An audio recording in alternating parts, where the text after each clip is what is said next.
Hello students, बेटे आज हम 10वीं कक्षा की दूसरी कविता करेंगे जिसका नाम है राम लक्ष्मण परशुराम संवाद। ये किसके द्वारा रचित है? ये गोस्वामी तुलसीदास जी के द्वारा रचित महाकाव्य रामचरितमानस के बालकांड से ली गई है। यहाँ कवि ने उस समय का उल्लेख किया है जब राजा जनक ने अपनी सुपुत्री सीता के स्वयंवर के लिए स्वयंवर रचा और शिव के धनुष को तोड़ने के लिए शर्त रखी गई।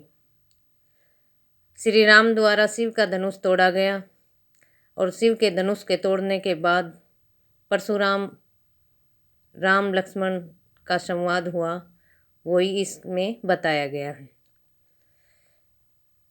देखो, नाथ शंभु धनु, नाथ मतलब हे नाथ, शंभु धनु शिव का धनुष, भंज निहारा तोड़ने वाला।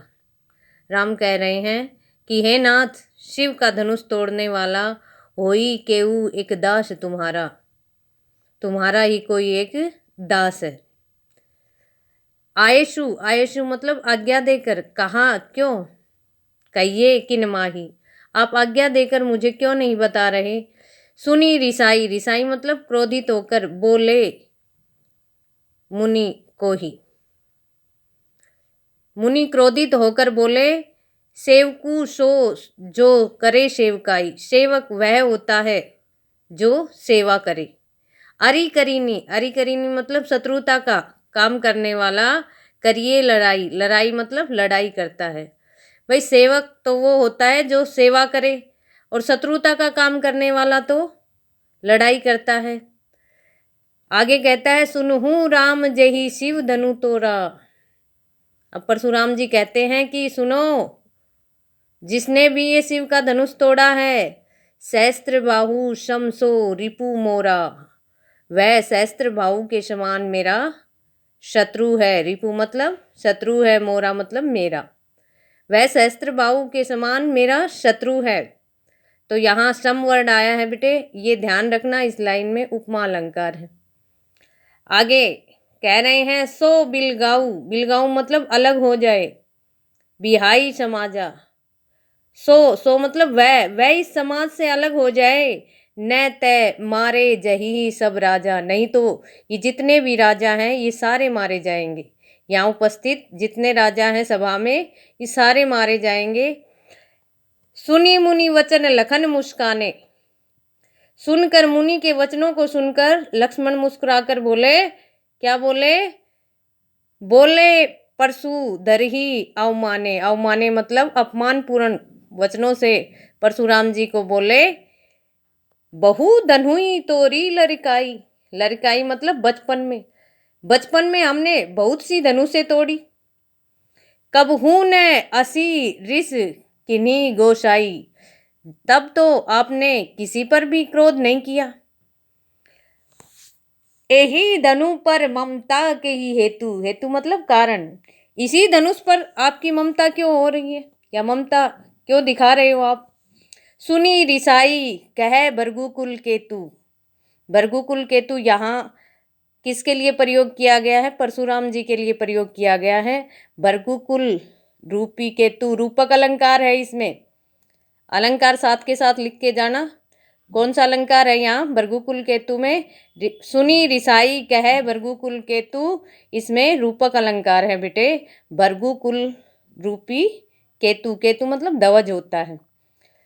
यह सुनकर क्रोध में आकर परशुराम बोले, क्या बोले, रे निरप बालक काल बस बोलत, हे राजा के बालक, तुम काल के, काल मतलब मृत्यु के वशीभूत होकर बोल रहे हो और अपने आप को नहीं संभाल रहे। न संभाल मतलब संभाल नहीं रहे हो। धनुई सम, धनुई मतलब छोटा धनुष, सम मतलब समान, त्रिपुरारी धनु शिव के धनुष को, विदित, विदित मतलब जानता है, सकल संसारा, सारा संसार जानता है कि यह त्रिपुरारी का धनुष है और तुम इसे क्या बता रहे हो, तुम इसे छोटे धनुष के समान बता रहे हो कि ये छोटा धनुष है। तो यहाँ भी सम वर्ड आया है उपमा अलंकार है। ये ध्यान रखना, साथ के साथ अलंकार भी आपको याद होने चाहिए। आगे देखो बेटा, लखन कहाँ हंसी हमरे जाना। लक्ष्मण कहते हैं कि हे देव सुनु देव सब धनुष समाना। लखन कहाँ हंसी हमरे जाना, सुनु देव सब धनुष समाना। अब लक्ष्मण कह रहे हैं कि हे देव मेरी बात ध्यान से सुनो, हमारे लिए तो सारे धनुष एक समान है, चाहे छोटे हो चाहे बड़े हो, सारे धनुष एक समान है। का क्षति लाभू जून धनु तोरे। जून मतलब पुराने, का क्षति क्या हानि, लाभू लाभ। इस पुराने धनुष को तोड़ने पर क्या हानि और क्या लाभ। देखा राम नैन के भोरे। राम ने तो इसे नए के धोखे में देखा था। छुअत टूट रघुपति ने दोसु। यह छूते ही टूट गया, इसमें रघुपति का, श्री राम जी का कोई दोष नहीं है। मुनि बिनु काज करिए कत रोसु। हे मुनि आप बिना काज, काज मतलब बिना काम, आप बिना काम ही क्रोध कर रहे हैं। इसमें कैवरण की आवर्ती के कारण अनुप्रास अलंकार है। मुनि बिनु काज करिए कत रोसु। फिर आगे क्या कहते हैं, बोले चितई परसु की ओरा। अब अपना फरसा उठाकर परशुराम जी कह रहे हैं, रे सठ सुनेहू सुभाऊ न मोरा। अरे मूर्ख बालक, तुमने मेरा स्वभाव मतलब स्वभाव, तुमने मेरा स्वभाव नहीं जाना है, या तुम मेरे स्वभाव को नहीं जानते हो। बालकू बोली बधो नहीं तो ही। बालकऊ मतलब बालक, बोलई मतलब समझकर, बधऊ मतलब वध, नहीं तोरी नहीं किया। मैंने तुम्हारा बालक समझकर वध नहीं किया। यहाँ भी अनुप्रास अलंकार है भाई, बै वर्ण की आवृत्ति हो रही है। केवल मुनि जड़ जानहि मोही। तुम केवल मुझे, जड़ मतलब मूर्ख, तुम केवल मुझे मूर्ख मुनि जान रहे हो, समझ रहे हो। बाल ब्रह्मचारी अति को ही। मैं बाल ब्रह्मचारी हूं और अति क्रोधित स्वभाव का हूं। विश्व विदित, विश्व विदित मतलब पूरा संसार जानता है क्षत्रिय कुल द्रोही, और मैं क्षत्रिय कुल का द्रोही मतलब शत्रु हूं।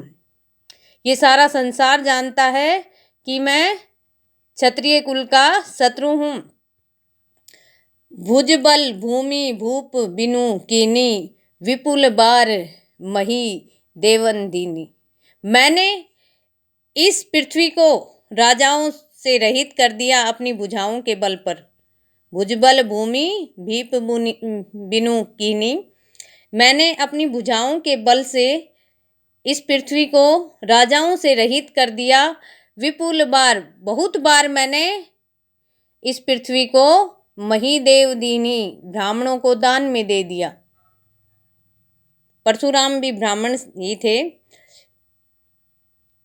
आगे क्या कहते हैं, सहस्त्र भाव भुज छेद निहारा, परशु बिलोकु महीप कुमारा।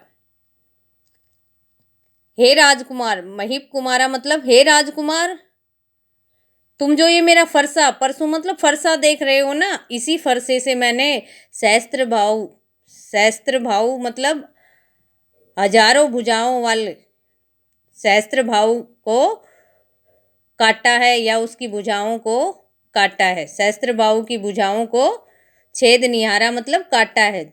तो यहाँ अतिशोक्ति अलंकार है, सहस्त्र भाव भुज छेद निहारा, कि मैंने अपने भुजाओं के बल पे सहस्त्र भाव की भुजाओं को काटा है, छेद निहारा काट डाला है। तो यहाँ पर अतिशोक्ति अलंकार है। आगे क्या कह रहे हैं, मातऊ पितहु जनि सोच बस करीसी महिष किशोर।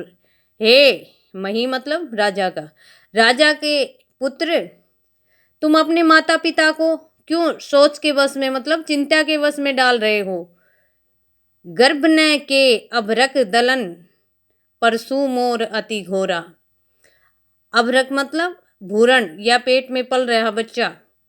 कहता है कि मेरे इस फरसे को देखकर तो गर्भ में पल रहे बच्चे भी नष्ट हो जाते हैं। इतना भयंकर है मेरा फरसा कि मेरा यह फरसा बड़ा ही भयंकर है और गर्भ में पल रहे बच्चों को भी यह मार डालता है।